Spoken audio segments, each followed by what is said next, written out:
¿Iniciamos?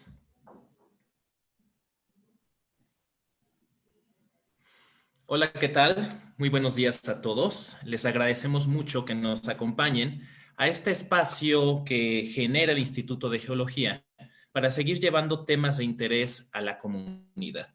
El día de hoy les vamos a presentar una actividad relacionada con el tema de equidad y género, un asunto muy importante. El día de hoy tenemos a la doctora María de Lucero Jiménez. Ella es investigadora del CRIM con la conferencia Relaciones y Mandatos de Género en tiempos de la pandemia COVID-19. Doctora, ¿cómo está? Gusto saludarla. Gracias por acompañarnos. Hola, buenos días. Muchas gracias a todas y todos que están acá. Perfecto, doctora. Vamos a leer una breve semblanza de usted y le vamos a ceder posteriormente la palabra. Les explicamos a todos, los que están conectados vía Zoom, vamos a abrir cuando la doctora vaya tocando los temas. Se va a tratar de que haya un diálogo, entonces todas las personas que están conectadas a través de la plataforma Zoom, los invitamos a que también se animen a participar. A los que nos están acompañando vía Facebook Live, a ellos les decimos, si quieren hacer alguna pregunta, formular alguna pregunta, lo pueden hacer a través de los comentarios y lo vamos a leer al final de la actividad. Bueno, la doctora María de Lucero Jiménez es doctora en Sociología por la UNAM, tiene un postdoctorado en Estudios de Género en la UCES Argentina. Es investigadora de tiempo completo en el CRIM UNAM. Es miembro del Sistema Nacional de Investigadores Nivel 2, recibió el premio de la UNAM Sor Juana Inés de la Cruz en el 2013. Ha sido presidente del Colegio Personal Académico del CRIM, es docente en el posgrado de Ciencias Políticas y Sociales, impartiendo seminarios para maestría y doctorado. Es tutora de alumnos de posgrado en sus áreas de estudio, tanto de maestría como de doctorado. Asimismo, es tutora en postdoctorado en género en Argentina y en otras instituciones nacionales. Es autora de diversas publicaciones relativas a problemas de desarrollo rural, políticas de población, género y masculinidad, juventud, precarización laboral en el mundo globalizado y movimientos sociales. Es autora de diversos libros e innumerables artículos y ponencias. Ha sido conferencista en diversas instituciones nacionales y extranjeras.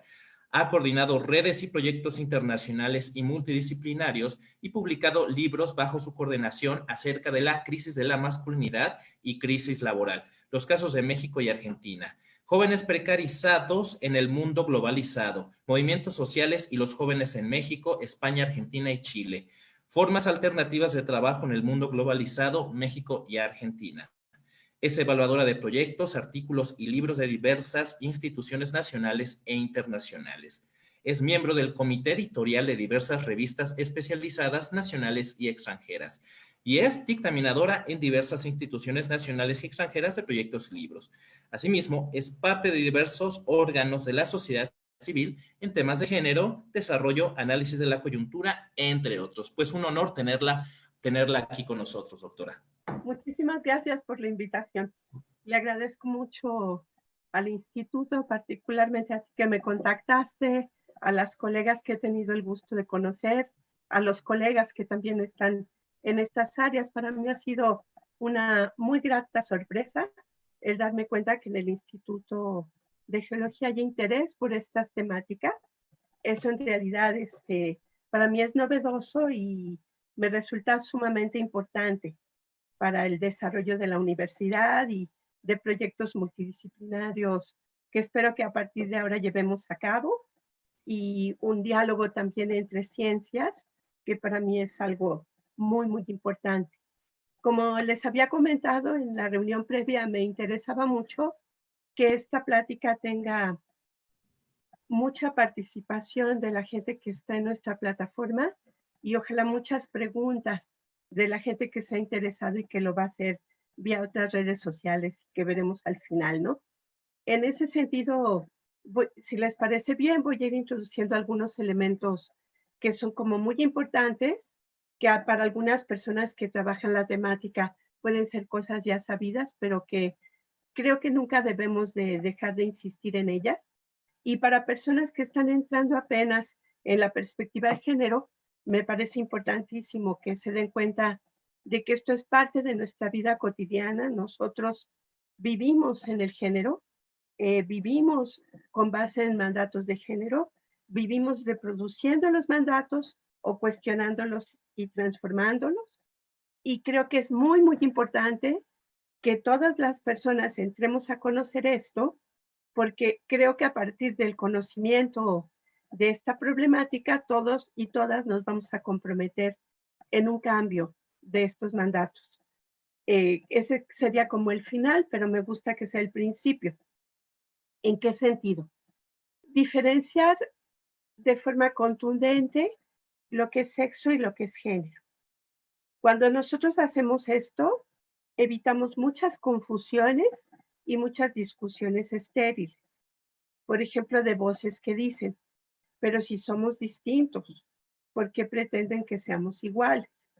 Entonces, si uno comprende que uno tiene un sexo, bueno, ahora hay más de 12, pero tradicionalmente había el sexo de las mujeres y el sexo de los hombres.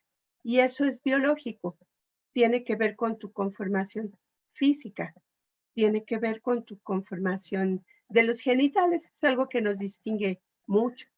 Tiene que ver con la diferencia tan importante de que el embarazo sucede en el cuerpo femenino y los hombres participan en la reproducción de una cierta manera que todos conocemos, y el embarazo sucede con las mujeres y las mujeres son las que paren los hijos, etcétera, etcétera. Estas son diferencias biológicas.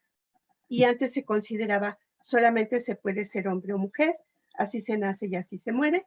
Ahora incluso esto, la ciencia y la realidad lo están cuestionando y encontramos toda esta discusión entre identidad de género, orientación sexual, la parte física, personas que nacen con un cuerpo pero sienten que son de otro género.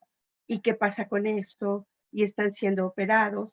Y entonces tenemos los transgéneros y muchas cosas que están sucediendo en el mundo.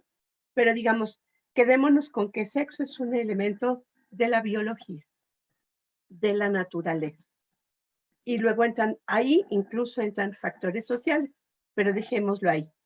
El género, en cambio, es una construcción social, histórica, cultural, que basada en diferencias de carácter natural, como son la reproducción o las hormonas o los genitales, construyen socialmente diferencias entre hombres y mujeres. Y el problema central es que no es solo diferencia, sino que es desigualdad. Y esto históricamente se comprueba y vamos a ver cómo esto es así. Estudiar la cuestión del género nos ha parecido desde hace muchas décadas muy importante, y les voy a decir algo que cambió hace no mucho tiempo, que fue el énfasis en estudiar estas diferencias de género desde una perspectiva relacional. ¿Por qué esto es importante? Porque muchas veces se considera que el género es un tema de mujeres en donde estudiamos a las mujeres y sus problemas, en donde los hombres no tienen ninguna presencia ni importancia. Y justamente esto no es así. El género es un elemento relacional que no estudia a hombres y a mujeres, estudia las relaciones entre los géneros y las estudia con base en una categoría central, que es la desigualdad. Entonces, género es social, cultural y tiene que ver con desigualdad. Y es un elemento más de la desigualdad social. Nosotros vivimos en sociedades que tienen desigualdad de clase. Tenemos una sociedad dividida en clases. Tenemos también desigualdad étnica. No se considera igual a un indígena que a una persona mestiza o criolla. Y tenemos desigualdad de género. Tenemos desigualdades etarias. Se sigue ejerciendo una presión y un poder brutal sobre los niños y las niñas por el hecho de ser niños y niñas. Y lo mismo pasa con la juventud. Se sigue dando mensaje como que todo el saber está en los adultos que han ganado un lugar especial en el mundo y ellos solo tienen que reproducir y obedecer. Ese es otro modo de desigualdad. Bueno, en este mundo de desigualdades está el género. ¿Qué sucede cuando las desigualdades entran en interacción, como sucede cotidianamente? Tenemos que hay personas que están en una situación de mayor opresión y desigualdad. Ustedes imaginen una mujer que sea lesbiana, esto es otro elemento central. La heterosexualidad es otro mandato importantísimo de la sociedad imperante. Entonces, que sea mujer, que sea lesbiana, que sea negra y que sea pobre. Si encima es joven o niña, todas estas desigualdades juntas que interaccionan van a generar una desigualdad que se acumula, no solo se suma, sino que se potencia. Entonces, esto hay que tomarlo muy en cuenta. El género no es una desigualdad separada, pero tampoco es una desigualdad menos importante que todas las demás. Y esto me gusta mucho insistir en ello porque en grandes movimientos de la humanidad se ha luchado contra el racismo, se ha luchado contra la desigualdad de clase. Y siempre se deja la desigualdad de género como luego la vemos, porque no es tan importante. Yo creo que es muy importante atacar todas las desigualdades de manera conjunta y construir paradigmas y modos de vivir que combatan la desigualdad en su conjunto. Tampoco estoy de acuerdo en que se vea solo la desigualdad de género y entonces abandonemos las otras desigualdades. ¿Por qué no estoy de acuerdo? Porque entonces hombres y mujeres viviríamos explotados en un sistema económico injusto con tal de que atendamos el problema de la mujer, considerando hacia el género. Creo que esta es una trampa en la que el mundo también ha caído y entonces se dan financiamientos a temas de mujeres, no a temas de género, se deja de lado el problema de las masculinidades y no se atiende un elemento de estructura económica fundamental que, por ejemplo, define nuestros trabajos. ¿Quién tiene trabajo? ¿Cómo se remunera ese trabajo? Eso se define desde un sistema de producción económica que tenemos también que desmontar junto con la desigualdad de género. Entonces, digamos que estos son como elementos para mí fundamentales, como puntos de partida, y decirles que desde hace varias décadas el tema de género empezó a considerar a los hombres. Y entonces se construyó toda una teoría acerca de las masculinidades. Luego vamos a ahondar en esto, pero voy a partir de lo siguiente. Como decía Simone de Beauvoir, a los machos y hembras de la especie humana se nos construye luego como mujeres y hombres a través de mandatos. Y en este sentido, quiero preguntarles, para ustedes, ¿quién es un hombre de verdad?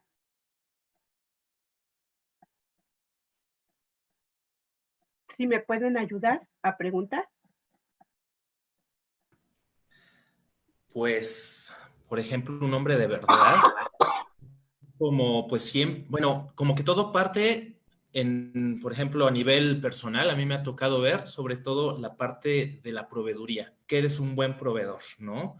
O que eres una persona autosuficiente, o que también eres una persona que no muestra ciertos sentimientos, o sea, como que es una imagen de fortaleza que siempre tiene que estar presente en muchos sentidos, ¿no? O por ejemplo, que no te enfermas, o que no sientes sufrimiento, o que no demuestras vulnerabilidad, ¿no? Que es como toda esa parte.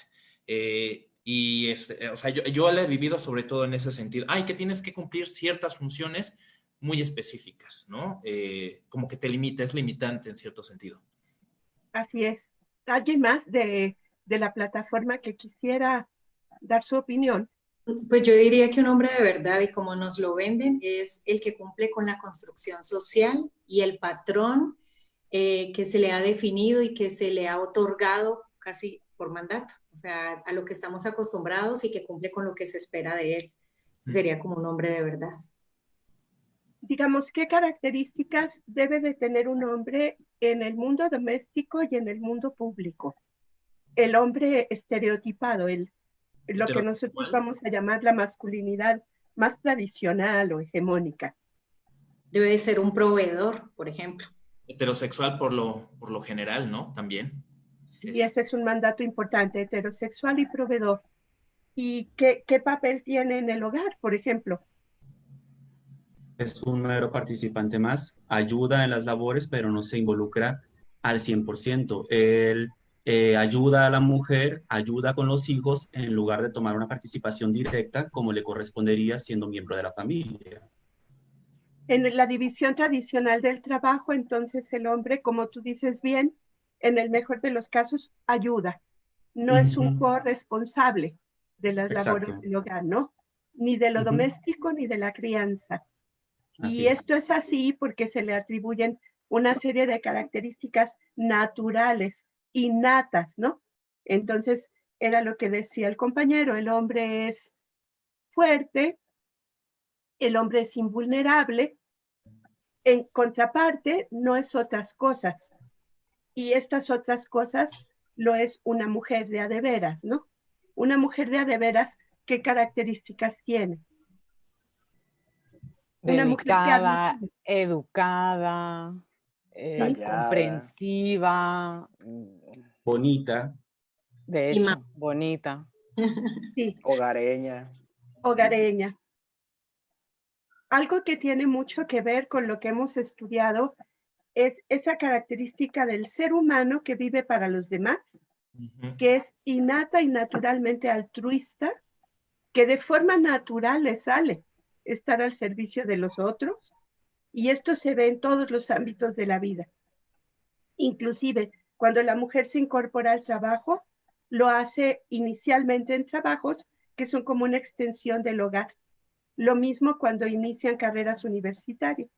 Se llenaron de mujeres carreras que son del cuidado, mientras que otras carreras más científicas se llenaron de hombres. Y llevó muchas décadas que esto se fuese equilibrando poco a poco, ¿no?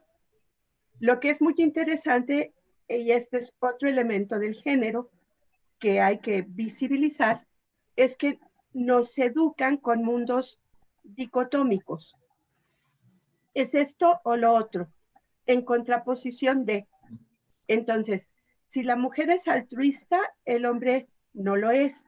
Si la mujer es tierna, el hombre no lo es.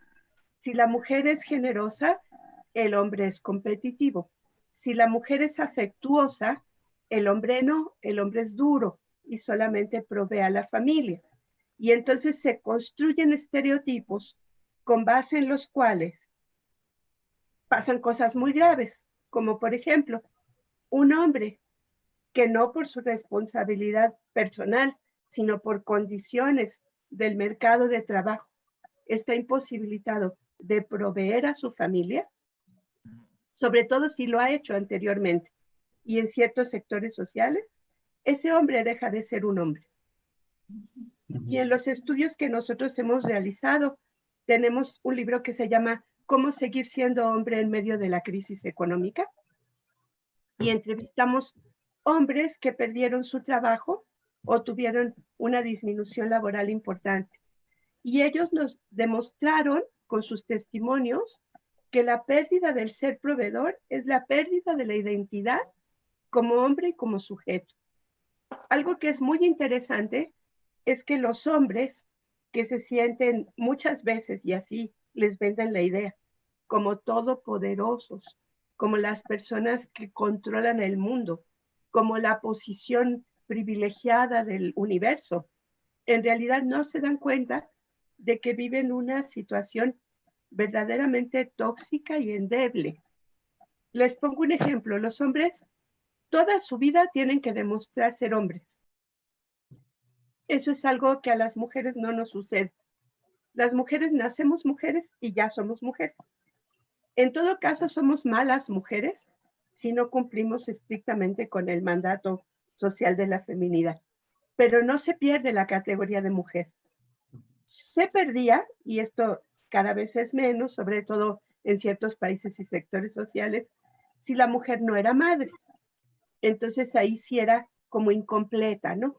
Como una persona, pues que le faltaba mucho para poder acceder a la categoría de mujer completa, que eso se ha estudiado también mucho, ¿no? Como en la sexualidad, que también hay una dicotomía, la sexualidad del hombre es activa, es demostrativa, es competitiva, la sexualidad de la mujer debe ser recatada, si bien no se ha acabado con la idea, no continuamos en todos lados con la idea de la virginidad, pero nosotros hemos hecho estudios en prepas y CCHs de la UNAM y se sigue considerando a las chicas más libres en su sexualidad como zorras peligrosas.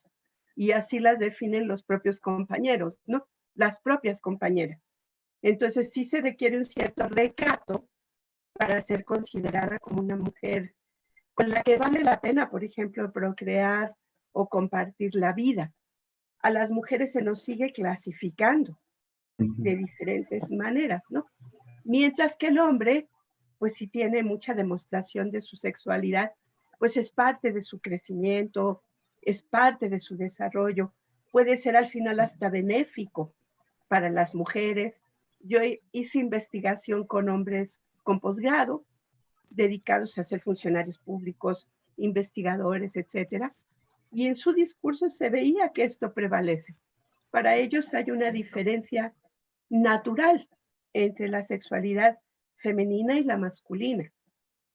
Si yo les preguntaba a hombres casados si tenían relaciones paralelas, en una gran mayoría de los casos reconocían tenerlas y lo consideraban como algo que era parte de la vida, algo benéfico a su matrimonio y que no pasaba nada. Y aunque inicialmente habían declarado somos iguales, hombres y mujeres, cuando yo les preguntaba qué pasaría si tu esposa tiene una relación paralela, en general ellos decían, no, pues se acabaría el matrimonio, porque para la mujer la relación sexual implica amor, implica compromiso, mientras que para los hombres no es así. Entonces yo pude corroborar cómo estos mandatos diferenciados por género prevalecen, incluso se naturalizan y se continúan a lo largo de las generaciones. Evidentemente esto ha cambiado y no es estático. Otro elemento crucial del género. Es una construcción social histórica, por tanto podemos modificarla y es importante que la modifiquemos por el bien de todas y todos. Hablábamos de los malestares de los varones, ¿no? Los varones que entrevistamos en México y Argentina manifestaban un gran dolor emocional por no poder proveer y les era muy difícil desmontar el mandato de la masculinidad, que para mí es muy tóxico, porque evidentemente en el mundo actual hombres y mujeres trabajamos en la esfera remunerada y eso es muy positivo. Además, resulta ya indispensable. Se ve en cada crisis que gracias al trabajo de las mujeres, los hogares pueden sobrevivir. Una cosa que les añado, las mujeres somos mucho más flexibles en nuestro trabajo. Nosotras llevamos el objetivo, por ejemplo, de proveer a la familia y nos importa menos que a los hombres cambiar nuestro estatus laboral. Lo hacemos con más facilidad. Los hombres que han alcanzado cierto estatus les resulta muy complicado dedicarse a otros trabajos. Se sienten desperdiciados, que esto no merece la pena. Y conocemos muchos casos de varones que la edad va pasando, llega un punto en que no logran ya insertarse en el mercado laboral y ahí sí que terminan mantenidos, entre comillas, por sus mujeres, que es la cosa para ellos que más puede ser indigna, ¿no? Algo importante también a platicarles es que en la investigación se muestra cómo las propias mujeres somos agentes de reproducción de este modelo, porque los hombres que dejan de proveer son muy castigados en sus familias, y ya no digamos por sus padres, porque no se está cumpliendo el mandato del éxito de esta masculinidad tóxica. Ahora, esto no es en todos los casos. Hay situaciones de crisis que generan mayor democracia en la pareja pero en muchos casos sí se ve este problema muy serio. Y estos hombres se enferman. Hay autores que hablan de eso, ¿no? Que la masculinidad es un factor de riesgo para los propios hombres. Cumplir este mandato los enferma. No es casual que mueren antes. Ahora que está el coronavirus, vean ustedes, será solo biológico la gran cantidad de hombres que se enferman y mueren versus las mujeres. ¿O entrar algún aspecto cultural en esto? ¿Quiénes son los que más se están arriesgando? Y en la vida cotidiana es así. Analicen ustedes, las cárceles están llenas de hombres. Casi todos los delincuentes organizados y sicarios son hombres. Los hombres no hacen medicina preventiva. Generalmente cuando van a un médico es que ya requieren hospitalización. No hacen prevención de la salud. Por esta idea que decía el compañero, se sienten invulnerables y no pueden mostrar debilidad, so pena de ser considerados como poco hombres. Y esto es algo que prevalece en la sociedad. Los datos epidemiológicos nos lo están demostrando. Por ejemplo, en el tema del SIDA, ¿no? En estas prácticas diferenciadas sexuales, pues es un hecho que muchas mujeres que son monógamas, esposas de migrantes, padecen el SIDA porque ellos regresan, están contaminados con el virus y ellas no pueden exigir el uso de un condón porque aparecería como el reconocimiento de infidelidades y entonces se hace un total en la comunidad que esto no es admitido. Y en eso va la vida de por medio, porque los hombres tampoco hacen prevención en sus prácticas sexuales, aunque sean, digamos, más promiscuos o incluso tengan prácticas bisexuales, que es bastante más común de lo que se reconoce. Por lo mismo que ustedes decían, hay que ser a fuerza heterosexual. Entonces, ¿cuántas personas no están casadas aparentando heterosexualidad cuando en realidad son homosexuales? Y estas son prácticas culturales que hacen que las personas no desarrollen bien sus potencialidades y no se puedan mostrar realmente como son, porque eso es otra cuestión, ¿no? Todo lo femenino tradicionalmente no es lo valorado. Hagan ustedes un análisis. ¿Sí?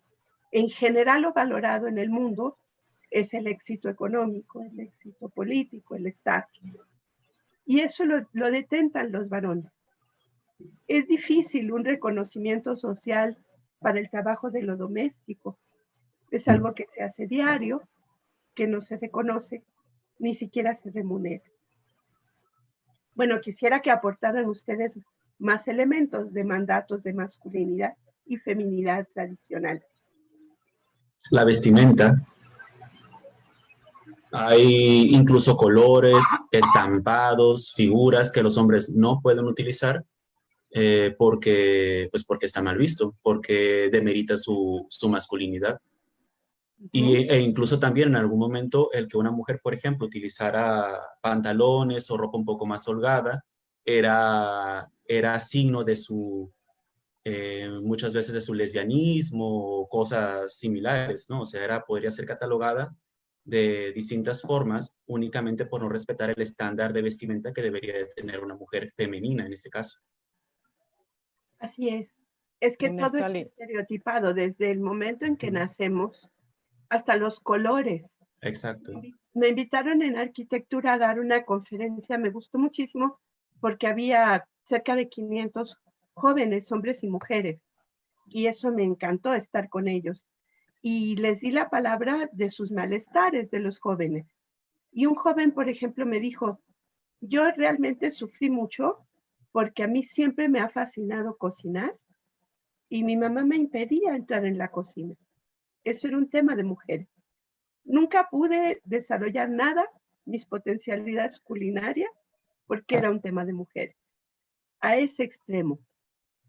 Otros querían cierto tipo de juguetes que no pudieron acceder a ellos, porque si se los compraban se iban a hacer maricones. Con todo el sesgo de desprecio que esto implica. Otro alumno decía, yo soy heterosexual, pero soy considerado afeminado, porque prefiero estar con mujeres y hablar de temas que a mis compañeros no les interesan. Y me molesta mucho ser estereotipado como homosexual, no porque tenga nada contra ellos, sino porque no lo soy. Entonces, cualquier demostración de afecto, de ternura, de empatía, es considerado una persona afeminada, con el sesgo de eso es igual a algo despreciable, no es algo admirable. Es decir, estamos como encasillados, ¿no? La mujer que desarrolla otras potencialidades puede ser hombruna. El hombre que desarrolla otras potencialidades humanas, que son de todos los seres humanos, es estereotipado como afeminado. Y eso es un elemento de desprecio social, que resulta un enorme desperdicio de potencialidades humanas, tanto de los hombres como de las mujeres. ¿Alguien más que quiera participar? Pues en esa línea estaría también el depilarse, maquillarse. Pues ahí hay mujeres que no quieren y hombres que sí quieren, pues desde depilarse las cejas o no sé, maquillarse los ojos, pintarse las uñas, y las mujeres que quieren ir con las piernas como las tengan, ¿no? Eso también es, en fin. Y ahora con todo esto del aislamiento, muchas mujeres han dejado de depilarse y cuando han salido pues han tenido que recibir los comentarios que nadie les ha preguntado de hombres que van por la calle y dicen, ¿tú por qué no te depilas? Una mujer tiene que ir con las piernas así, en fin, ¿no? Así está. Es otra obligación de las mujeres y por supuesto los hombres, aunque quieran, pues no lo pueden hacer, ¿no? Sí, así es. Hay una cuestión de la apariencia en donde uno tiene que estar todo el tiempo demostrando que cumple estereotipos, ¿no? En ese sentido, por ejemplo, es trágico para la mujer latinoamericana que el estereotipo sea la mujer delgada, sajona, que mide 2 metros, ¿no? El estilo Barbie tradicional, pues son una serie de estereotipos inaccesibles, simplemente eso es imposible. Entonces, tenemos que construir otros modos de belleza, pero que es muy difícil desmontarlos, ¿no? Porque ahí entran otros factores, cómo nos construyen los estereotipos, los publicistas, los vendedores de productos. Si nosotros desmontáramos eso, dejaríamos de consumir muchísimas cosas que son grandes negocios para empresas, normalmente no mexicanas, y que no permiten tampoco un gran desarrollo de cadenas productivas nacionales, ¿no? Pero nosotros no cuestionamos eso. La famosa Sí, taza rosa, ¿no? Que un sí. rastrillo por ser rosa vale el doble y se acabó. Exactamente, y a los hombres ahora, porque es interesante esto, ¿no? Los publicistas, los vendedores de productos, las empresas buscan siempre nichos que les permitan más negocio. Por ejemplo, pasamos del desprecio de la homosexualidad al nicho de mercado de los homosexuales. Descubrieron que es un sector social que no va a tener hijos en general, cuando mucho tienen sus perrijos y mascotas, también muy de moda en las nuevas parejas del siglo XXI, ¿verdad? Es que ahora los chicos y chicas tienen perrijos y ya no piensan en reproducirse. Pero mucho de la homosexualidad y el lesbianismo es así. Y son personas a las que les gusta la moda, el vestir de ciertas maneras, el cuidarse de cierto modo. Entonces es un nicho de mercado que el mercado está aprovechando. En ese sentido, se abandona el desprecio a la homosexualidad y se dice, bueno, el hombre también debe ser más cuidadoso de su físico, ¿no? Y entonces surge toda esta corriente de los hombres que van y se hacen manicures y se depilan y se cuidan y compran cremas y hacen faciales. Y el mercado está fascinado y entonces eso ya no es ser homosexual, sino que es ser un masculino moderno, ¿no? Que hasta las revistas de moda hablaban de eso, ¿no? El metrosexual y etcétera, etcétera. Que a mí me entrevistaron al respecto, ¿qué opinaba de eso? Digo, pues el comercio está a todo lo que da como siempre, acomodándose en el mercado, como le hicieron con las mujeres. O sea, inventaron el proyecto Doris Day de la división tradicional del trabajo, ¿no? Entonces es las películas que vemos de los 50 del siglo pasado, la mujer con crinolina horneando pastelitos, cuidando niños, todos perfectos y preciosos, güeritos, sajones, etcétera, ¿no? Y el hombre que iba y trabajaba y traía el dinero y todos vivíamos muy bien consumiendo mucho. Vienen las grandes crisis y resulta que el trabajo femenino está bueno. En la maquiladora, donde nos explotan a pasto, nos pagan la mitad y las mujeres, muchas veces madres solteras o hogares monoparentales, tienen que aceptar ese trabajo. Ahora resulta que es bueno que la mujer trabaje. Y vamos viendo cómo se va precarizando la esfera laboral con el trabajo femenino, que ese es otro tema muy importante a platicar con ustedes, ¿no? Y lo vamos a ver incluso qué pasa con las universidades y las diferencias reales, aunque la legislación diga que somos iguales, en los hechos las diferencias se dan. Y si ustedes se dan cuenta, simplemente busquen en Internet quiénes son los dueños de las grandes empresas transnacionales del mundo o de México.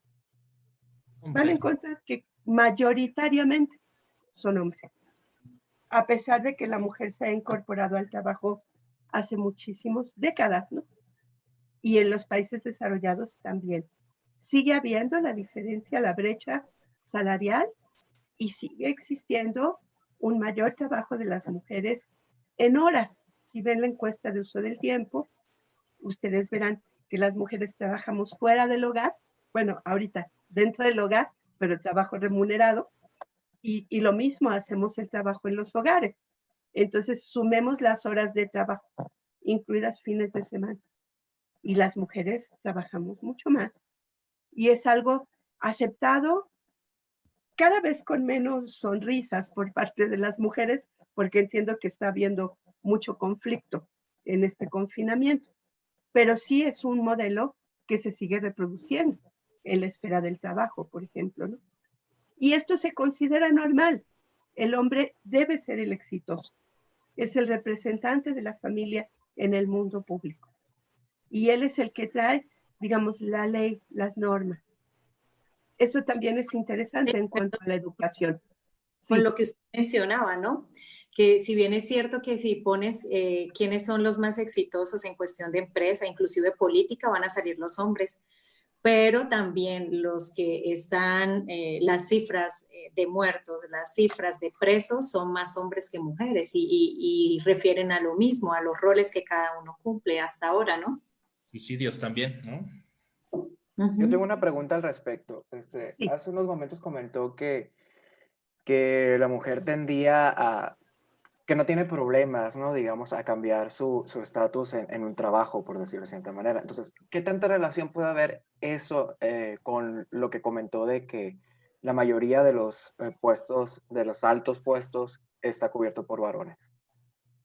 Sí, tiene mucho que ver. Es que además el mandato, fíjense lo relacional. El mandato no es solo para los hombres de tener éxito y proveer y esto. El mandato es para las mujeres. Es muy común, no sé si ustedes puedan hacer el ejercicio, pero a mí me ha pasado, que con profesoras, investigadoras de la UNAM, gente muy evolucionada que ha leído de género, cuando tienen un hijo y una hija, tienen una educación diferenciada. Y la aspiración para uno y para el otro es diferenciada. Y sí desean que su hija tenga a su lado un hombre fuerte, proveedor. No tiene que ser único proveedor, pero sí debe ser proveedor. Nosotros seguimos viendo muy mal que sea la mujer la que se desarrolla, más que el hombre. Existe ese estereotipo de yo tengo que respetarte, casi admirarte, por tanto, tienes que ser superior. Si no, la familia no va a funcionar. Entonces, las propias mujeres reproducimos el modelito que teóricamente criticamos, en los hechos lo reproducimos. No nos relacionamos con cualquier tipo de gente y pretendemos que esa persona nos dé un poder y un estatus que tal vez nosotras no lograremos, ¿no? En ese sentido hay un concepto muy bonito, por explicativo, que es el techo de cristal, que qué bueno que me lo preguntas, porque las mujeres trabajamos. Es interesante, vean ustedes, las alumnas generalmente tienen un enorme compromiso con la educación, tienen los mejores promedios, se titulan antes, incluso ingresan en plazas y luego se quedan estacionadas. Son las que tienen el SNI más bajo. Poquísimas son eméritas. Los titulares C normalmente son hombres. Hay cada vez más directoras, pero es más en el área de humanidades. No hemos tenido una rectora. No hay modo. Y hay mujeres que dicen, yo quiero romper ese techo de cristal. Voy a tratar de compaginar mis carreras como mujer doméstica, de familia y mi carrera laboral, sin detenerme. Son la minoría y sin embargo ellas también encuentran un techo. Y la mayoría se pone el techo ella misma. ¿Por qué razón? Porque una mujer tiene que optar, un hombre no tiene que optar. Un hombre nunca se pregunta, ¿haré familia para poder desarrollar mi carrera? No, al contrario. Tener una familia en muchas empresas les da un estatus mejor, da como idea de estabilidad. Pero el hombre puede llegar tarde a su casa, puede no comprometerse con sus hijos, puede delegar en otra mujer. Y si esa mujer es muy capaz profesionalmente, a su vez va a delegar en otra mujer, si tienen el suficiente dinero. ¿Qué es lo que las feministas españolas se plantean? Qué curioso. Salimos al trabajo porque tenemos a las migrantes que hacen nuestro trabajo tradicional. Son otras mujeres. Entonces ahí entra la desigualdad étnica de clase y de países, ¿no? Pero, por ejemplo, algo que se está estudiando, mujeres muy capaces en empresa que van subiendo. Ustedes saben que ahora está el proceso de la deslocalización. Para triunfar en la empresa, yo tengo que moverme de país. Cuando es a la mujer a la que se le ofrece esto, generalmente lo rechaza. Ahí está el techo de cristal. Porque su compañero, aunque gane menos dinero, le va a decir, yo no voy a cambiar mi estilo de vida por seguirte a otro país, no sabemos con qué futuro, y mover a los niños, y etc. En cambio, en la gran cantidad de casos que los hombres les ofrecen la deslocalización, la mujer lo acepta, aunque tenga una profesión. Y estas realidades siguen prevaleciendo, aún en el mundo del desarrollo, ya no digamos en el subdesarrollo. Entonces sí, estos procesos se reproducen todo el tiempo. Hay un autor muy interesante francés, sociólogo, que se llama Pierre Bourdieu, que explica la dominación masculina. Así se llama su libro, por si lo quieren conseguir. Es muy interesante porque él nos explica cómo nosotros vamos internalizando una manera natural de ser y de vivir. Y aunque sintamos que estudiamos y que nos hemos liberado de muchos atavismos, en realidad los reproducimos porque nos toca las emociones, nos toca nuestro mundo de relaciones. Y las mujeres estamos muy educadas desde chiquitas para cuidar el mundo de las relaciones, porque no llevamos solamente la casa o la crianza de los niños, llevamos las relaciones con la familia. Piensen ustedes cómo es, quién lleva en los hogares la relación con los padres y los abuelos, quién se acuerda de los cumpleaños, quién se acuerda de los regalos, quién hace que los niños convivan con los abuelos o no convivan. Depende del estilo de mujer, pero sigue siendo una tarea femenina que implica mucho tiempo y que te distrae de tu trabajo, digamos, profesional remunerado. Es por eso que no es raro que muchas mujeres, por ejemplo, ahora me llegó un artículo de Guardian de Gran Bretaña, hacen una encuesta y se está viendo cómo en el confinamiento las mujeres de las universidades la están pasando muy mal. No están mandando artículos a ser dictaminados y los hombres sí, porque las mujeres en la casa están haciendo su trabajo académico junto con el trabajo doméstico. Y cuando hay niños o incluso adolescentes, resulta muy complicado dedicar el tiempo. Luego, los niños no van a la escuela. Entonces, ¿quién se encarga de entretenerlos, de que sea la clase en videoconferencia con las escuelas, de hacer las tareas. Todo eso es un trabajo para las mujeres. Entonces se sigue reproduciendo de manera continua la desigualdad, porque no estamos atacando, digamos, la fuente central de esto, que es, desde mi punto de vista, una transformación cultural profunda, donde esta desigualdad no se vea como natural. O sea, cuando los hombres en el hogar no digan, voy a ayudar, ¿no? Sino que digan, soy corresponsable, ¿no? Lo mismo que con la reproducción.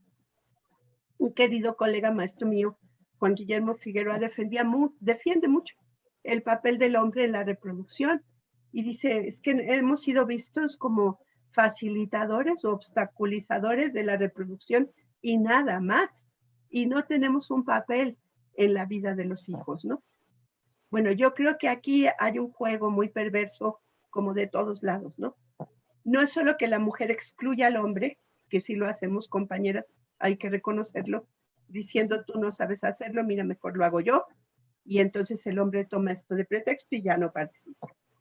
Pero también es que muchas veces el hombre dice, yo no tengo tiempo, yo estoy desarrollándome y yo me voy a sentir muy frustrado y me voy a sentir muy triste, y entonces en aras de una convivencia pacífica, las mujeres aceptan esto y terminan aceptando como natural la doble jornada. Aunque no tanto, por eso el índice de divorcio, ¿verdad? Que antes de los 7 años de que se cumplan los matrimonios, la gente está rompiendo. Los que se casan, porque algunos ya ni siquiera la emprenden, ¿no? Entre eso y la crisis económica, estamos viviendo soledades muy complicadas y con dificultad para encontrar compañeros y también compañeras que puedan ser afines al proyecto de vida compartido. Eso está pasando mucho en el mundo entero, ¿eh? Más la renuncia a la reproducción. Yo estoy impresionada de la cantidad de alumnas que están haciendo tesis y me buscan para alguna asesoría sobre esa temática, mujeres que han decidido ya no reproducirse. Y muchas de ellas unidas, ¿eh? No es que sean mujeres solas, lo han decidido juntos, como con una aceptación de que no hay modo de hacerlo todo. Y son Y ellas, mujeres hetero y cis, no tienen por qué ser siempre homosexuales, ¿no? no, heterosexuales, el asunto es que son heterosexuales. Todas las tesis que yo he visto en España, en Ecuador, en Argentina, son de casos de heterosexuales. O sea, personas que incluso analizan las investigadoras. Su historia de vida no es que ha sido especialmente traumática, ni que tuvieran una infancia horrible. No, personas que se han desarrollado con normalidad, han hecho sus licenciaturas, muchas veces sus posgrados, y buscan compañeros que no quieran tener hijos. Y hay una convicción en ambos de que no tienen el tiempo que dedicar para la crianza y la formación de los hijos y las hijas.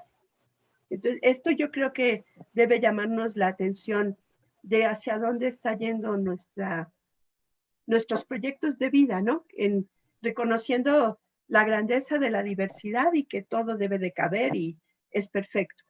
Pero sí está mostrando una imposibilidad de desarrollar todos los ámbitos y estar tranquilos, ¿no? Algo ¿Sí? que quisiera mencionar, doctora, y es que me llama mucho la atención, es el tema de la estabilidad laboral. Que, por ejemplo, en un momento como el actual, de esta pandemia, pues mucha gente se quedó sin trabajo, ¿no? O sea, entonces, afortunadamente, a nosotros los que tenemos la fortuna de trabajar en la UNAM, tenemos un trabajo estable, ¿no? Pero, por ejemplo, gente que se dedica al arte u otro tipo de cosas, pues ahorita se quedó sin trabajo. Entonces, a muchos de ellos les está, pues mucha gente lo señala, ¿no? Como que siempre estuvieron jugando a trabajar o cosas así, o sea, como que si los infantilizaran. Y ya hay un tema, pues, de que la gente se está deprimiendo, ¿no? Y es un tema de vulnerabilidad, o sea, como que estamos en una sociedad vulnerable y también eso afecta en mucha gente que puede emprender una relación a largo plazo, ¿no? O sea, si tú no tienes estabilidad, pues mejor no tengas una familia o mejor no emprendas un proyecto matrimonial o cualquier cosa por el estilo. O sea, también va de la mano todo esto y como que esta pandemia lo sacó a relucir. Y a mí se me hace muy importante, y lo estás tú haciendo, vincular la estructura económica del empleo con nuestra potencialidad como seres humanos y nuestras relaciones. Eso es un tema que, por ejemplo, Víctor Seidler vio en Inglaterra ya hace tiempo, de cómo esta falta de estabilidad, la pérdida de prestaciones sociales, de seguridad en el empleo, todo esto combinado con nuevas formas de relación, que va todo junto, está conduciendo a una soledad impresionante. Los jóvenes ingleses que quieren hacerla, entre comillas, ni se plantean un noviazgo, ya no digamos familia o hijos, porque tienen esa idea de que si a los 35 años yo no la hice y mi currículum va ascendiendo y ascendiendo, yo estoy fuera del mercado. Y a los 50 me dan por muerto. O sea, es un sistema depredador. Y en medio de ese sistema depredador viene la pandemia y vienen relaciones de género tan negativas. Yo quisiera dedicar 5 minutos a esto porque se está pasando el tiempo, ¿no? ¿Qué está pasando en la pandemia? Tú ya avanzabas cosas. Una cuestión fundamental es la pérdida de empleo o las personas que no están pudiendo pagar a sus empleados, porque pues la mayor parte de la pequeña empresa en México, que es la que genera empleo, pues no tiene ni para 2 meses de salarios. O sea, son personas, también esos empresarios viven al día, ¿no? Esa es otra característica de México. Ahí sí es absolutamente piramidal. O sea, somos muy poquitos los que somos clase media. ¿Saben ustedes que los estudios han mostrado que para ser clase media ahora se tienen que ganar 30,000 pesos? Si no se ganan 30,000 pesos, no somos clase media. Y eso en esta pirámide salarial es un porcentaje chiquitito de la población mexicana. Eso nos conduce a que todos los demás son pobres, de diferente nivel, pero son pobres. Y luego 5 familias que concentran todo, más otros cuantos empresarios que ni impuestos pagan. O sea, estamos en una condición estructural terrible en México.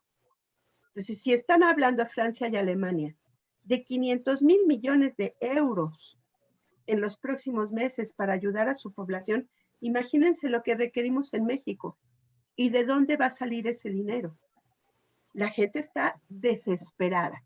Entonces, digamos, en términos de las relaciones de género, es espantoso saber que todo se exacerba. O sea, yo me imagino familias que eran bien avenidas con cierto nivel de democracia en las relaciones, que ayudaban los maridos, aunque fueran no corresponsables, pero que consideraran ayudar, pues se puede sobrellevar el asunto, ¿no? Pero imagínense ustedes parejas que de por sí ya tenían grados de violencia de los hombres, confinados, sin poder ver a sus amigos, sin recursos económicos para gastarlos en lo que quieran, sin proveer adecuadamente a la familia, sin libertad, sintiendo algunos de ellos miedo, sabiendo que se pueden morir. Esto es algo que para un masculino es insoportable. El masculino hegemónico siente que controla todo, incluido su medio ambiente. Entonces, es una desesperación que yo comprendo debe ser muy profunda. Encerrados en una casa. Con adicciones, además. Con adicciones. Casas muy pequeñas donde no hay un espacio para que las personas puedan tener, como nosotros, ¿no? Un lugar donde poder conversar, conectarnos en línea, nuestro refri con lo suficiente para poder comer, pagar nuestras cuentas. La mayor parte de la gente no está así. Entonces, es como yo siempre digo, si tú dejas a los hombres sin trabajo, sin poder cumplir su mandato, y luego te sorprendes de que se incremente la violencia, es que no estás entendiendo nada. Aquí hay fundamentos sociales que explican esta violencia. Una cosa es lo punitivo de cada situación que debe existir y leyes que protejan a las mujeres y refugios y etcétera, y otra es la solución profunda del problema, que pasa en serio por una deconstrucción de lo que es masculino y lo que es femenino.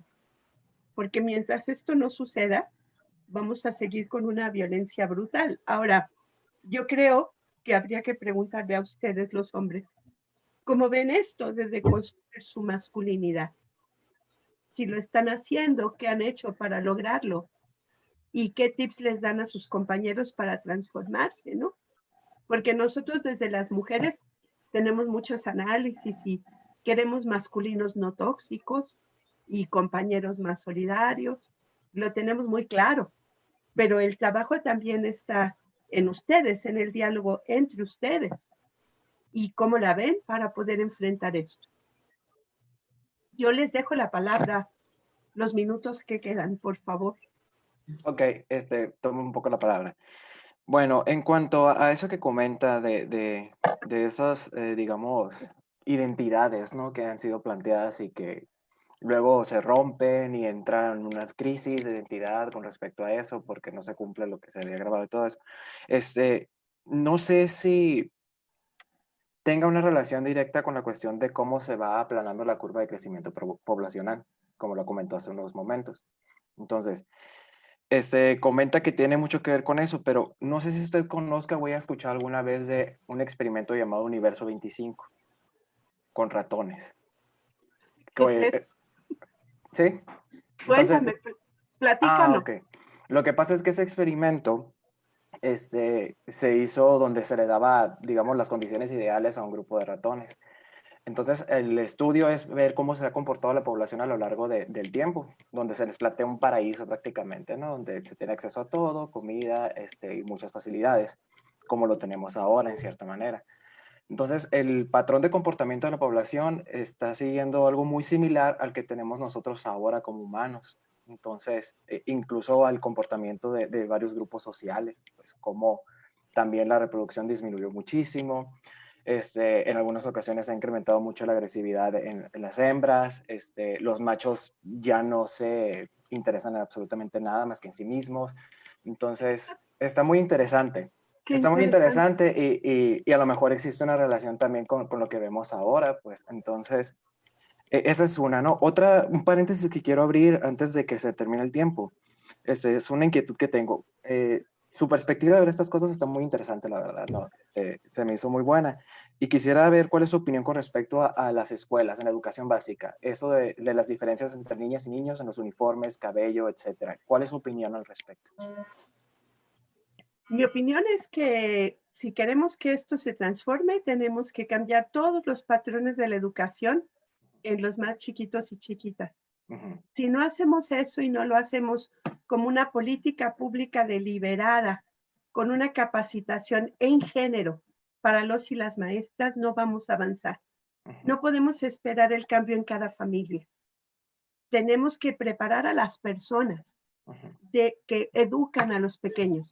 Yo les digo, en Suecia, los profesores de primaria tienen doctorado y ganan más que los de la universidad. En Cuba, yo he visto ejercicios donde demuestran a los niños y a las niñas con juegos la desigualdad de género y les muestran que eso hay que desmontarlo. Y para ello, pedagógicamente, están trabajando con los y las maestras, porque si no hacemos eso, simplemente va a ser imposible. Si se sigue reproduciendo el mandato de género, los estereotipos, si a los niños y a las niñas se les enseña esto como fuimos nosotros educados, no va a ser posible el cambio. Digo, es muy interesante que individualmente cada quien haga su tarea y todo eso suma, pero como proyecto social tenemos que transformar eso. Y eso es vía la educación. Yo sí soy una convencida. Y si tenemos escuelas, si tenemos los y las maestras, es importante incidir en esto. Ojalá se le diera la máxima prioridad, porque podríamos vivir de otro modo. Entonces, nuestro trabajo más particular con grupos o los grupos de hombres que trabajan con hombres serían una cuestión adicional, pero con una política pública general. De otro modo, accedemos a muy pequeños grupos y realmente estamos cambiando, pero de forma como muy brutal, porque la realidad se va imponiendo y entonces tenemos que aceptar que las cosas cambian, pero no con una convicción, no como acompañando un cambio armónico, sino con crisis, con bronca, con rispidez. Y eso creo que es muy lamentable y es lo que estamos viviendo. mucha bronca. La gente está deprimida y enojada, y yo lo entiendo, tienen razón. Sí, muchísimas gracias por su opinión. Al contrario, gracias a ti. Pues no sé si, ya que queda poco tiempo, leemos algunos de los comentarios que han llegado por Facebook y algunos también son preguntas, a ver cómo... Luisa Fernanda Duque nos dice, no es más acertado hablar de inequidad que de desigualdad, porque lograr la igualdad es prácticamente algo imposible. Te digo rapidísimo, el objetivo final es la igualdad. El trabajo es construir equidad. Y la igualdad es en derechos. Muy bien, así es, así es. Muchas gracias. Luego, Elena Suárez es compañera del Comité de Género, nomás que tenía otra cosa y no podía incorporarse con nosotros, nos dice que se ha dado a conocer que la violencia intrafamiliar se ha agudizado durante el confinamiento y muy particularmente contra las mujeres. Pero hablando de mandatos de género, ¿hay datos de violencia contra hombres? Sabemos que existe, pero que es una cantidad muy pequeña. Lo sabemos por estudios cualitativos. En términos cuantitativos resulta muy difícil porque por mandato de género ellos no van a denunciar. Es casi imposible que un hombre vaya a un ministerio público y diga mi esposa me pegó, pues ese es el colmo del ser poco hombre, ¿no? Entonces, digamos, los propios mandatos hacen que ellos no puedan demandar la intervención de la justicia. Si es que alguna vez entra la justicia, porque pues en este país el 99% queda impune. Es lamentable, es la realidad, pero las mujeres tenemos más práctica de denuncia. Hecho, ajá, sí, pero en ese sentido una mujer llega a denunciar y dice, pues que, o sea, tú habla con tu marido, a mí... Y un hombre va a denunciar y pues también lo ningunean. Al final... Así es. Y yo creo que hay mucho más que a las mujeres, ¿eh? Y pues es horrible igual, ¿no? Hay que darle más importancia y respeto, Por ¿no? A una supuesto. situación de violencia intrafamiliar o de género, Violencia, ¿no? Y malestares. Yo creo que los hombres tienen muchos malestares que deben ser atendidos y que no son atendidos. Yo estoy convencida de eso. O sea, el feminismo no es tan malo para los hombres. No, el feminismo bien entendido es la liberación de los hombres, ¿eh? Exacto, yo lo he platicado exacto. con hermanos, primos, amigos, y cuando les cuento mi feminismo, dicen, ¿qué libertad? Se acabaron las ataduras, puedo vivir de otro modo. Imagínate dejar de demostrar todo, es liberador para todos, conforme yo veo el feminismo, ¿eh? Pues esa es la definición, ¿no? Que es igualdad, no es que las mujeres, no es que nos vamos a cambiar ahora. No, por favor, con el mismo papeles, ejercicio, ¿no? de poder yo paso. Sí, no. Así es, ¿no? Así es. Y bueno, ya por último tenemos un comentario de Cancún, Eduardo Vigil Escobar, que dice, ¿cuál es la relación entre el modelo económico capitalista y las relaciones de género?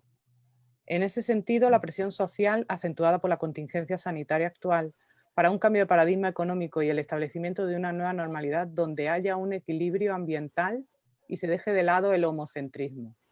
¿Cómo podría afectar las relaciones de género? Sí, Eduardo Vigil es mi súper amigo, casi hermano. Órale. Está en la portada de uno de mis libros cargando a su bebé y leyendo La Jornada. Y es ambientalista, bueno, es multidisciplinario, hace muchas cosas. Y una de las cosas es que es activista del medio ambiente. Entonces, digamos que me lo pregunta, pero él tiene las respuestas. A mí me queda clarísimo que esto ha servido, o espero que sirva, para una toma de conciencia de que la manera en que estábamos viviendo en todos los aspectos no era la correcta. Yo veo las fotografías ahora del mar, especies que están renaciendo, animalitos que salen de los bosques, cosas que no habían pasado en muchas décadas, gracias a que los seres humanos estamos confinados, muertos del miedo. Entonces, mucho del asunto es, ojalá, aunque tengo poca esperanza si soy honesta, regresemos a la normalidad, nueva normalidad, con otra ética. Somos parte de la naturaleza, no somos sus dueños. Y en ese sentido, pues también con un análisis de desmontar nuestras relaciones. O sea, tenemos ratitos de soledad, ojalá nos sirvan para una reflexión autocrítica y si se puede, en diálogo con las personas con las que tenemos vínculos, aunque sean virtuales, ¿verdad? Entonces, Así muchas es. gracias, No Eduardo. hay que regresar a la normalidad, pues No. ayer López Gatell lo decía, ¿no? Que no vamos a volver a ninguna parte, hay que seguir hacia adelante y lo que viene es diferente, vamos a ver si es algo Es diferente y ojalá sea mejor. para mejor. Así es. Y ya la Sí. última que me llega aquí es otra compañera del Comité de Género que tiene problemas para su audio y nos dice, y yo creo que es una buena manera de cerrar esta magnífica intervención de la doctora Lucero, ¿cuál sería un buen principio para mejorar toda esta situación? O sea, quizá qué le podríamos decir a esos hombres que empiezan a dudar, que ven que el mandato hegemónico del patriarcado tampoco para ellos no es un buen asunto, ¿no? Bueno, mira, si yo fuese hombre, lo que pensaría es, ¿qué me conviene a mí como sujeto social que cambie para poderme desarrollar más integralmente? Una reflexión de qué me estoy perdiendo por estar cumpliendo los mandatos de la masculinidad tóxica. ¿Con qué tipo de persona voy a relacionarme si soy un masculino tóxico?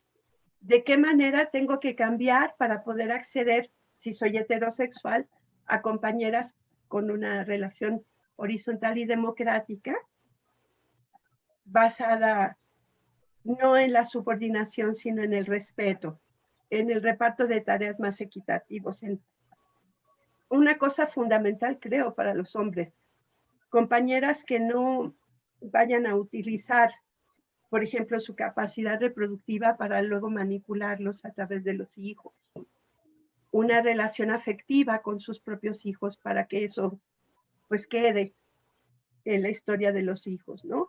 Y que incluso en los malestares que ellos me han manifestado, incluso en momentos de rupturas, ellos no sean una parte excluida de la relación familiar, sino que puedan mantener el vínculo con sus hijos, que es algo que muchos hombres me han dicho que demandan y que extrañan. Entonces, eso tiene que basarse en relaciones distintas, con personas distintas. También van a elegir otro tipo de compañeros si logran desmontar esa masculinidad. Y yo pienso que tanto hombres como mujeres, en este mundo tan complicado, viviríamos menos presionados, de forma más lúdica, más armónica. Más Así realizados, como con la ¿no? naturaleza. Sí, sí, creo que sí. Pues muchísimas gracias. Ya no sé si alguien más quiere aportar algo último y Jesús no sé dónde está, si quiere seguir él moderando. Pues yo en lo particular, sí, bueno, quisiera hacer algo rapidísimo, comentar que este confinamiento para mí ha sido una enseñanza de aprender habilidades o afinar ciertas habilidades como son cocinar, como son el trabajo doméstico, que pues en mi caso yo opté por pasar el confinamiento solo, ¿no? Entonces me doy cuenta de la cantidad de trabajo que es esto y me hace valorar pues lo que hacía mi mamá cuando yo era niño y que no lo hacía para una sola persona, sino lo hacía para toda una familia. Entonces, sin duda alguna, esto me deja la enseñanza de que los hombres debemos aprender esas habilidades que son incluso de supervivencia y que pues o sea, las mamás también o los papás, o sea, todos le deben entrar la enseñanza de estas habilidades a los hijos, ¿no? Y porque les van a servir para la vida y para la nueva realidad que vamos a vivir. Entonces, ese sería mi comentario. Y hay muchos comentarios, pero ya se nos fue el tiempo porque se nos fue rapidísimo con lo ameno de la actividad. La verdad es que ha sido un honor tenerla, doctora. Ha sido maravilloso. Ah, no, gracias. Gracias a ustedes. He estado encantada intercambiando ideas con ustedes y hay que seguirle. Que tengan todos mucha suerte. Muchas gracias. Gracias. Todos. La invitaremos gracias. otra vez cuando acabe todo esto para... Claro que sí. Me va a encantar que nos podamos dar un abrazo. Muy bien, muy bien. Hasta luego. Hasta luego. Gracias. Gracias. Bueno, agradecemos a todos los que nos acompañaron el día de hoy, a todos los que nos acompañaron también por Facebook. Les agradecemos mucho en estas actividades que realizamos en tiempos de cuarentena. De parte del Instituto de Geología, les mandamos un gran abrazo y sigan acompañando a las próximas actividades. Hasta pronto.